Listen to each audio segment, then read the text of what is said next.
So girls you have to find the estimated values of y, ठीक है। आपकी equation known हो चुकी है, आपने इक्वेशन नेक्स्ट कॉलम बनाना है और x की वैल्यूज को सब्स्टिट्यूट करके यहाँ से हर x के कॉरिस्पॉन्डिंग y की वैल्यू को आपने एस्टिमेट कर लेना है, ठीक है। अब हमने क्या शो करना है, नेक्स्ट क्वेश्चन आपका आ जाता है शो समीशन d, जो आपके पास डिफरेंसेस का जो सम है दैट इज इक्वल टू 0। तो कल मैंने आपको लेक्चर में बताया था कि जब आप प्लॉटिंग करते हैं स्कैटर प्लॉटिंग में, तो ये आपकी जो है that is your y values. जब हम स्कैटर प्लॉटिंग करते हैं तो ये आपकी जो है that is your y values, ठीक है, ऑब्जर्व वैल्यूज। और ये जो आपने लाइन फिट की है that is your y prime की लाइन, ठीक है।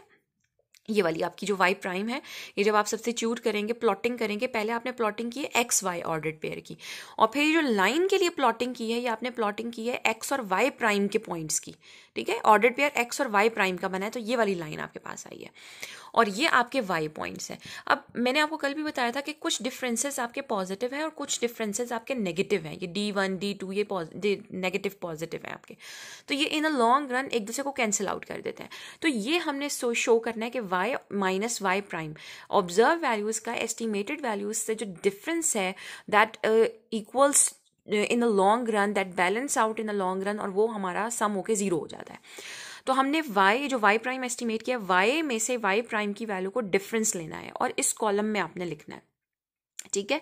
इन y वैल्यूज का y प्राइम एस्टिमेटेड वैल्यूज है, this is your observe y values, this is your estimated y values. इसका डिफरेंस ऑब्जर्व में से एस्टिमेटेड का लेके यहाँ पे लिखना है, कुछ पॉजिटिव आएंगे कुछ नेगेटिव आएंगे, और जब आप उनको सम करेंगे तो वो समीशन d जो है, और समीशन d है क्या, y माइनस वाई प्राइम, ये आपका क्या निकलेगा 0, इसको आपने शो करना है, ठीक है। तो ये क्वेश्चन में आपको दिया हुआ होगा, so you have to do that, इस तरह से आपने क्वेश्चन करना है। इसी तरह अगर आपका सवाल आ जाए fit a regression line x on y, ठीक है, या फिर आ जाए x is equal to c plus d y, या फिर आ जाए taking y as a independent variable, तो आपको पता चलना चाहिए कि अब y इंडिपेंडेंट इस केस के अंदर है, तो आपने x is equal to c plus d y की फिटिंग करनी है, या x ऑन y आ जाए तब भी आपको पता होना चाहिए x is equal to c।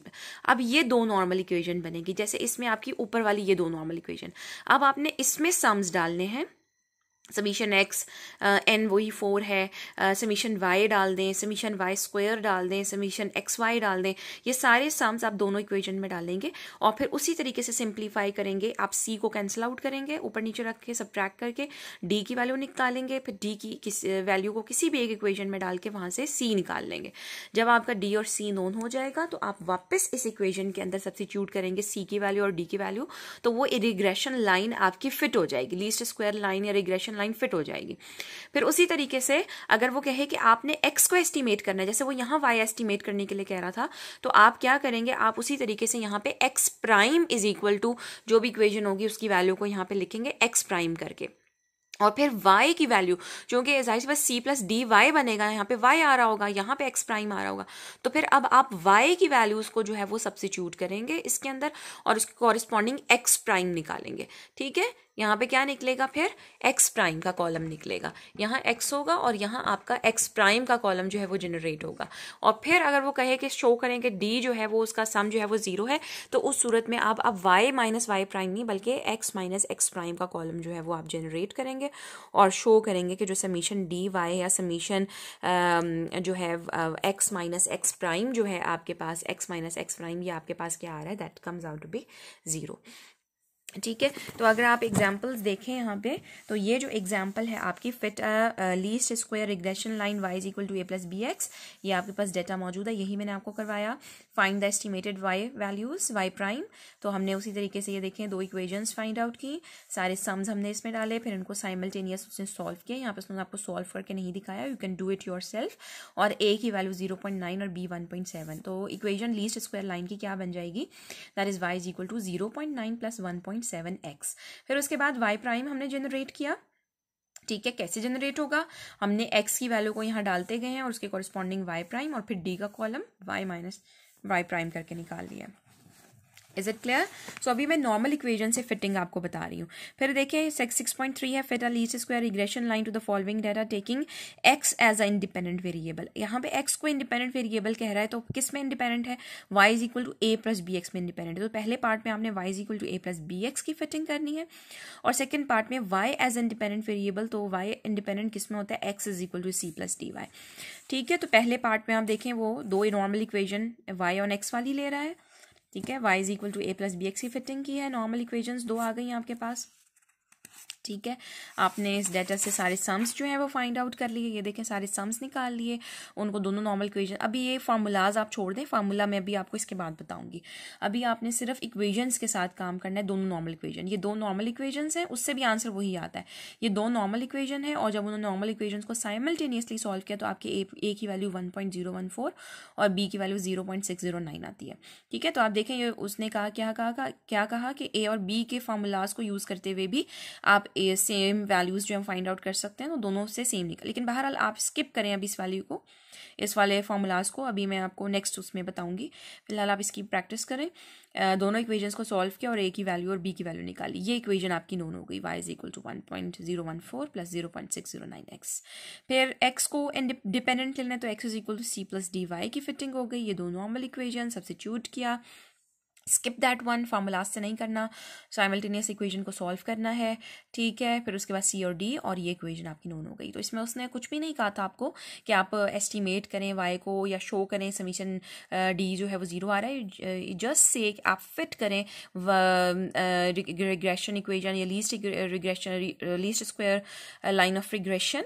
पहले पार्ट में उसने कहा कि आप एक्स को इंडिपेंडेंट लें, और दूसरे पार्ट में उसने कहा वाई को आप इंडिपेंडेंट लें। तो आपने बस फिटिंग कर देनी है, यहाँ पे आपका कंप्लीट हो गया। ठीक है, तो जो ऑल्टरनेटिव फार्मूलाज है वो मैं आप लोगों को बताऊंगी। फिलहाल आप एक्सरसाइज में जाएं, एक तो एग्जाम्पल्स करें, और उसके अलावा एक्सरसाइज के अंदर जो क्वेश्चंस हैं आपके जो इससे रिलेटेड है वो आप प्लॉटिंग कर सकते हैं, फिट कर सकते हैं। देखिए ऑब्टेन स्कैटर डायग्राम, पहले आप स्कैटर डायग्राम की प्लॉटिंग भी कर सकते हैं। स्कैटर डायग्राम बनाए, लॉन्ग एक्स एक्सेस जो है वो आपका जो है वो इंडिपेंडेंट वेरिएबल, और लॉन्ग वाई एक्सेस आपका डिपेंडेंट वेरिएबल आएगा।